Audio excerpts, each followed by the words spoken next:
Chapter heredity part 2। Part 1 आपने नहीं देखा तो आप डिस्क्रिप्शन में लिंक से उसे देख सकते हैं। ग्रेगर जॉन मेंडल ने गार्डन पी पर अपना एक्सपेरिमेंट किया जिसका साइंटिफिक नेम पाइसम सटाइवम इसलिए यूज़ किया क्योंकि इसमें बहुत सारे कैरेक्टर्स होते हैं इस प्लांट में। क्यों ये प्लांट चूज़ किया जाता है, ये क्वेश्चन बनता है। पहली बात, ये एनुअल प्लांट है, फिर इसका शॉर्ट लाइफ साइकिल होती है, इसमें क्रॉस एंड सेल्फ फर्टिलाइजेशन बहुत इजीली हो जाता है, लार्ज नंबर ऑफ ऑफस्प्रिंग्स निकलते हैं and 7 pairs of allylic characteristics भी देखने को मिलती हैं। तो ये वाई आप ज़रूर ध्यान रखें। अब हमने मोनोहाइब्रिड तो पार्ट 1 में देख लिया था, पार्ट 2 में देखेंगे dihybrid cross. A cross between two plants having 2 pairs of contrasting characters is called dihybrid cross. यानी मोनोहाइब्रिड में क्या था, हमने सिर्फ एक कैरेक्टर्स की बात की थी, यानी हम एक ही कैरेक्टर को चेक कर रहे थे। बट डाई हाइब्रिड यानी हम 2 कैरेक्टर को चेक करेंगे। 2 कैरेक्टर कौन से हैं? पहला हम देखने वाले हैं कि जो प्लांट का सीड लिया है वो राउंड और येलो है, और दूसरा प्लांट का सीड लिया है वो रिंकल्ड और ग्रीन है। अब राउंड येलो को RRY लिखा है और रिंकल्ड ग्रीन को r लिखा है। और जब इसका फर्टिलाइजेशन करवाया, क्रॉस फर्टिलाइजेशन, तो हमें क्या मिलता है? हमें मिलता है राउंड येलो, और ये होती है हमारी F1 जनरेशन। राउंड येलो में अब हमें राउंड भी मिल गया और येलो भी मिल गया, तो इसका क्या लिख के आएगा? Capital R capital Y small y। क्यों ऐसा आ रहा है? क्योंकि इसमें रिंकल्ड ग्रीन के भी ट्रेट्स हैं, लेकिन वो रिसेसिव ट्रेट्स हैं, डोमिनेंट्स नहीं है। डोमिनेंट होते तो हमें दिखाई देते। डोमिनेंट और रिसेसिव हमने पार्ट 1 में देख लिया था। अब जो ये हमें मिला है राउंड येलो, इसी को हम दोबारा से फर्टिलाइजेशन करवाएंगे, यानी सेल्फ फर्टिलाइजेशन करवाएंगे। जब सेल्फ फर्टिलाइजेशन करवाएंगे तो हम एक टेबल बनाएंगे जिसे हमने फर्स्ट वाले पार्ट में क्या बोला था? Punnett square. और जब हम इसे लिखेंगे तो सबसे पहले सारे कैरेक्टर्स को एक एक लिख लेंगे, यानी कि capital R capital Y, capital R small r capital Y और स्मॉल r स्मॉल y। यानी हमने एक तरफ सारे लिख लिए, दूसरी तरफ भी ऐसे ही लिख लेंगे और इनका आपस में क्रॉस करवाएंगे।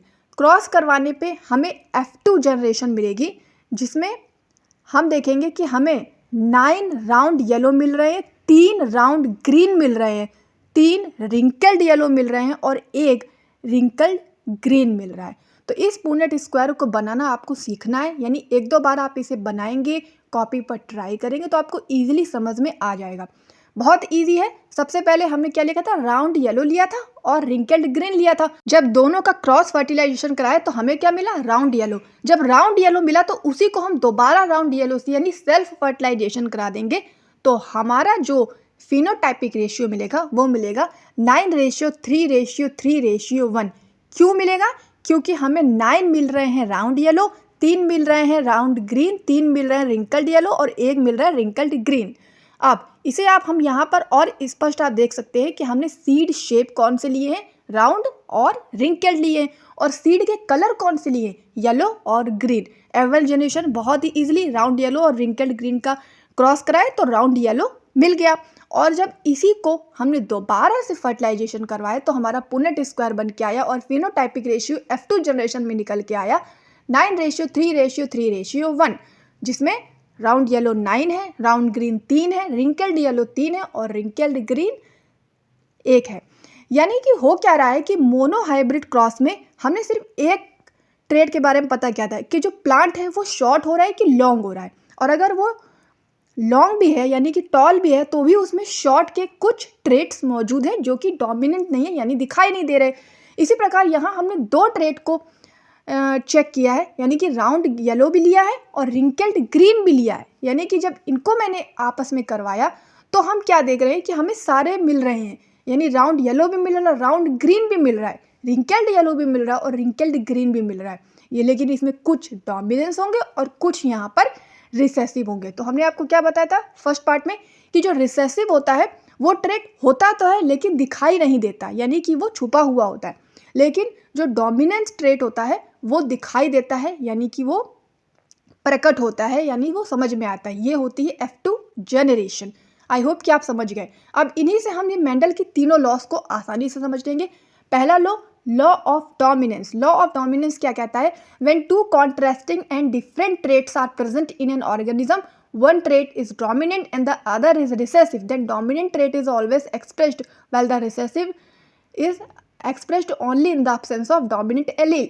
जो हमने मोनोहाइब्रिड में देखा था कि जब दो ट्रेट हम लोग क्रॉस करवा रहे हैं तो एक डोमिनेंट निकल के आ रहा है, एक रिसेसिव, यानी हमें टी मिल रहा है। आपने देखा था कि कैपिटल टी है कि स्मॉल टी मिला, लेकिन दिख कौन सा रहा था? डोमिनेंस वाला, यानी कि पौधा कैसा बन रहा था, प्लांट कैसा बन रहा था, टॉल बन रहा था, क्योंकि यहाँ पे कैपिटल टी है।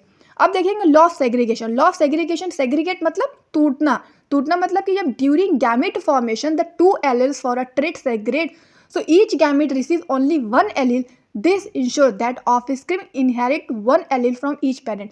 यानी जैसे हमने टी लिया एक तरफ और एक तरफ कैपिटल टी, एक तरफ स्मॉल टी लिया, तो हमें जब सेपरेट होके कैरेक्टर्स मिल रहे हैं तो एक तरफ से कैपिटल टी मिल रहा है, एक तरफ से स्मॉल टी मिल रहा है, दोनों तरफ से एक एक ट्रेट मिल रहा है, सेग्रीगेट हो रहा है, और पेरेंट्स में आके दोनों कंबाइन हो रहे हैं गैमेट फॉर्मेशन के समय।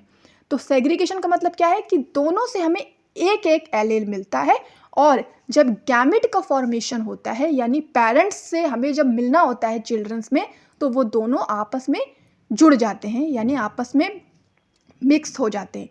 तो सेग्रीगेट का मतलब समझ गए कि दोनों से एक एक मिल रहा है। लॉ ऑफ इंडिपेंडेंट असॉर्टमेंट, यहाँ पे क्या होता है कि जब दो और मोर ट्रेट्स कंसिडर किए जाते हैं तो इंडिपेंडेंटली एक एक ट्रेट यहाँ पर इनहेरिटेड होता है। जैसे हमने राउंड येलो और रिंकल ग्रीन में देखा था, एक एक ट्रेट निकल आता है, यानी राउंड था तो येलो था, फिर रिंकल था और ग्रीन था, एक एक ट्रेट इंडिपेंडेंट यहाँ पर पार्टिसिपेट कर रहा था। अब हम देखेंगे sex determination. Determination of sex और gender of an offspring is known as sex determination. यहाँ पे फैक्टर्स कौन से अफेक्ट करते हैं? देखिए, कुछ एनिमल्स में टेम्परेचर के आधार पर फर्टिलाइज जो एग्स होते हैं वो जेंडर को डिसाइड करते हैं। जैसे टर्टल में कुछ एनिमल्स होते हैं, जैसे कि हम लोग ह्यूमंस में पेयर्स ऑफ क्रोमोसोम्स जो होते हैं वो जेंडर को डिसाइड करते हैं, जिन्हें सेक्स क्रोमोसोम्स कहते हैं। ह्यूमंस में 23 पेयर्स ऑफ क्रोमोसोम्स होते हैं, जिनमें 22 क्रोमोसोम्स तो होते हैं वो ऑटोसोमस होते हैं, यानी जो एक क्रोमोसोम से पेयर का वो सेक्स क्रोमोसोम्स होता है, वो डिसाइड करता है कि चाइल्ड मेल होगा कि फीमेल। अगर XX है तो फीमेल होगा, XY है तो मेल होगा। यानी कि जितने भी चिल्ड्रंस आते हैं, अगर उनमें जो X क्रोमोसोम्स निकल रहा है वो उनकी माँ से ही मिलता है, क्योंकि फीमेल में X और X दोनों होते हैं, और जो Y मिलता है वो हमेशा फादर से मिलता है, क्योंकि मेल में ही X और Y दोनों होते हैं।